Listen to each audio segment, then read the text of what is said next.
Hi, everyone. Welcome to the Psychology of Dating podcast. My name is Nadine Newkirk, and I'm both a clinical psychologist and dating coach. In today's episode, I'm excited to share my top 3 tips on how to argue effectively. And I'll be talking about the top 3 mistakes that I most often see people make when they are trying to resolve conflict, when they are trying to assert themselves or get a need met. Before we jump into that, I'm also excited to announce that I'm going to be running my next dating coaching group, which is online. It'll start in February 2026. And the group is called Dating with Confidence and Clarity, a Psychological Approach. And I think about it, it's like foundational tools to help you date more effectively. So a toolbox which might include managing difficult emotions in dating. What happens when you get anxious or you feel insecure or you start to doubt that there's someone out there or feel hopeless? How do you manage those feelings so that you can keep going through dating so it can feel less painful? We can't get rid of those emotions at all, but what we can do is help regulate them or manage the distress that comes up. Also, tools about navigating relationships. Dating is all about relationships. So there's tools from DBT therapy about maintaining self-respect, about asserting yourself, maintaining healthy relationships, also identifying what are real red flags, deal breakers, things like what is a healthy versus abusive relationship, and then what are some green flags, like what are some things that might be helpful to really look for that help build a solid foundation in a relationship.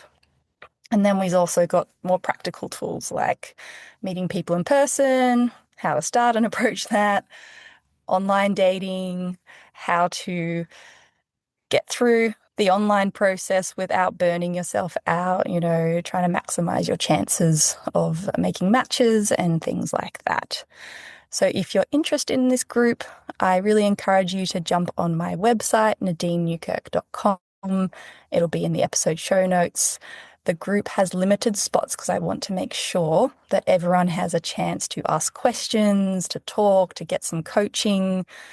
The format is first half is learning new skills. Second half is coaching, where you can ask any question about dating that you're going through in that moment.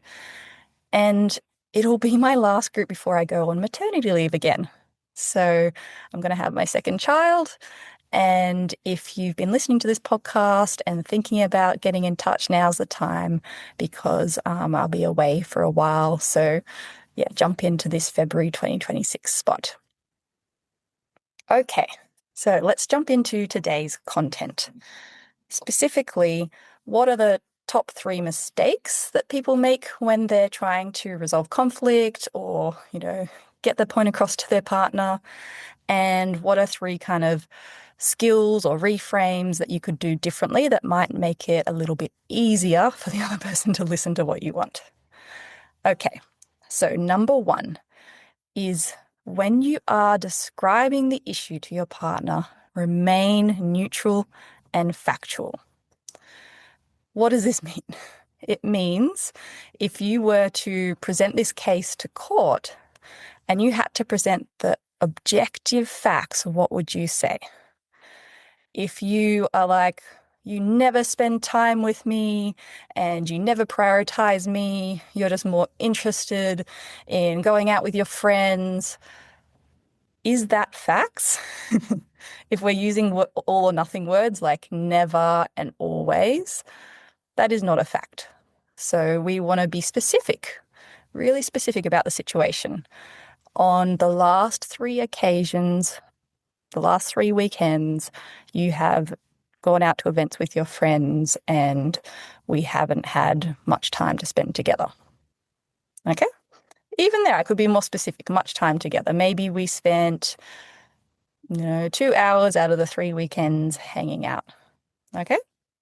So And why do we want to do this? If we start to be more black and white, all or nothing in our language, like you always do this, and, start calling names like you're a this and a that, it's going to straight away put up someone's defenses. And then they're not in a listening mode. And that's kind of defeating the purpose of having the conversation in the first place.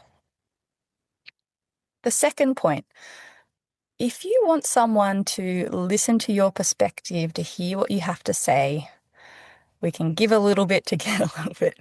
So people are usually more willing to hear our point of view if they feel heard themselves.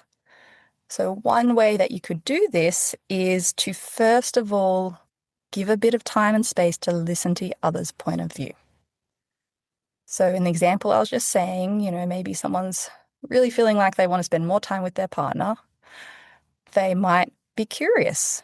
I've noticed, you've organized many friend activities on the weekend and we've had 2 hours to hang out. How do you feel about this? How do you feel about the balance of seeing friends and having time together? And don't just stop there when they give you an answer. If they're like, oh, well, I really miss hanging out with my friends, like delve further. Oh, so you felt like, lately you haven't been able to spend enough time with your mates. Tell me more. And you can keep asking until it feels like you've got like, what it feels like you got that kernel of like, you've hit the spot. So they might say something like, like my mate's having a really tough time. And actually, he was really there for me back in my 20s, and I really want to be there for him. And it turns out that like he's really prioritizing these weekends because of that. Or maybe he's been so busy with work and he kind of neglected seeing his friends, and now he's kind of catching up for that. I'm saying he, could be anyone. Let's pretend in this scenario it's a he. Okay.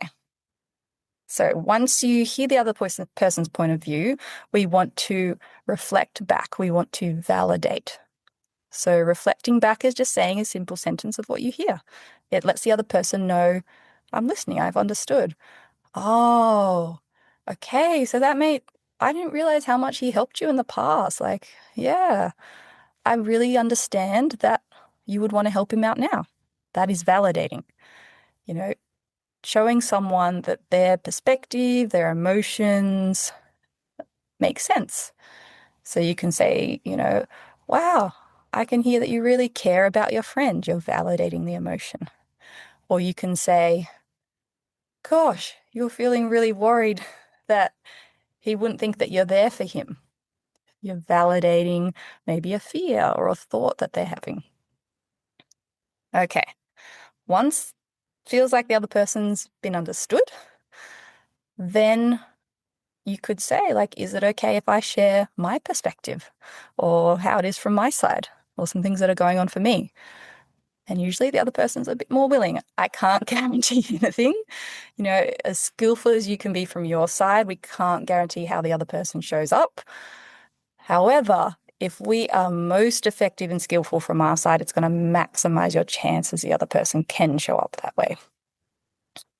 So the third point is most people, when they are really annoyed at someone or stressed about something or just want something to change in a relationship, you're really, really clear on what you don't like. You're like, well, I was trying to organize date night and you were just on your phone and then this happened and that happened. And it's really easy just to be jumping into and elaborating on all the things that have gone wrong. But the thing is, we don't need to actually delve into that much. What we want to do is just be objective, let the person know what circumstance we're talking about, but we want to elaborate more on what you want instead. So what might this look like in this example? We want to be really specific and direct. We don't want to beat around the bush. If people aren't from Australia, I don't know if you have that saying, but it means like instead of like saying, oh, maybe, and kind of trying to insinuate what you want, you just directly say what you want. So this person might say, I really miss hanging out with you. express their feelings, how it's making them feel. I understand, want you to be able to spend time with your friends. And I'd really like us to organize some specific times that we can hang out the next few weekends. Or you might say, like, I'd really love to do this activity or event with you. When do you think we could book it in the calendar? So the more specific you are, and the more direct, the more likely the person is able to know what you want because they're not mind readers, and that they have the ability to meet those needs. And sometimes if you need to negotiate, you can make it a shared dilemma. You can say, I've got these ideas how we can hang out a bit more. I'm wondering what you think. Do you have any other ideas? What are your thoughts? Okay, so let's recap. Number 1, instead of throwing judgments or all or nothing language or blaming another person about a situation, we want to be neutral, factual, and descriptive. Just set the scene.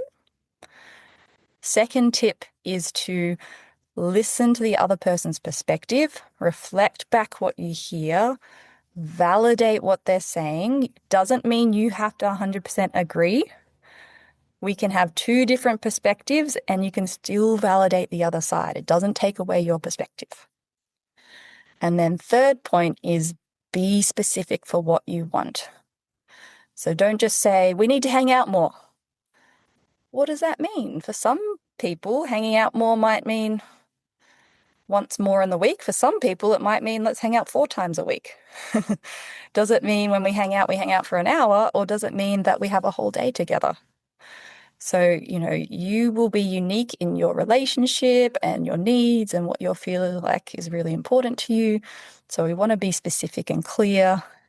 There can be different expectations in a relationship, and we just want to take that veil off and make sure everyone's on the same page. Okay, I hope that this was helpful.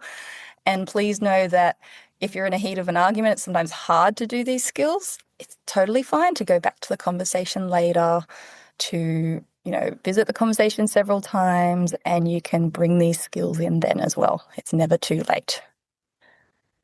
So I hope you've enjoyed listening to this episode. I'll be with you all next week. And a reminder, if you're interested in a coaching program where you have a community of people who are searching for how to date more effectively, to learn new skills, to be able to ask questions and get some momentum in your dating, then jump onto my website, nadineNewkirk.com, and there's all the information there for the February 2026 coaching program. Have a lovely day or night wherever you are.